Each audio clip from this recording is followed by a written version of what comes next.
اللہ الرحمن الرحیم۔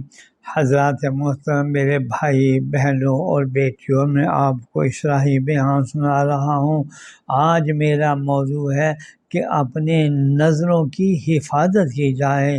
نظر کی حفاظت کے لیے قرآن کریم میں رب العالمین کا ارشاد ہے کہ ایمان والوں سے کہہ دو یغضوا من ابصارہم، اپنی نگاہوں کو نیچے رکھا کریں اور پھر اپنے آپ کو بری عادت سے بھی بچائیں، ورنہ اگر آنکھ جو ہے اس طرح اٹھتی رہی تو پھر عادت ہی بن جائے گی۔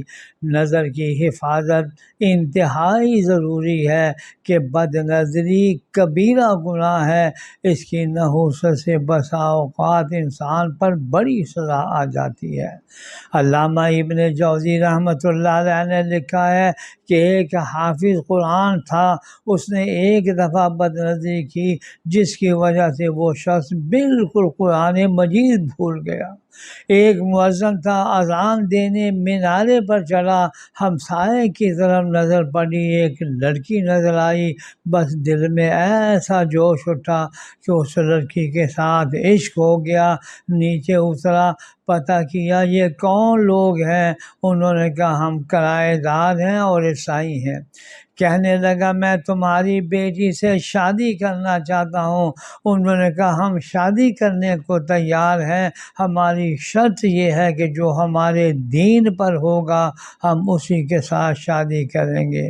اب اس کے دل میں یہ خیال آیا کہ ابھی میں مذہب بدل کر شادی کر لیتا ہوں، بعد میں پھر مسلمان ہو جاؤں گا۔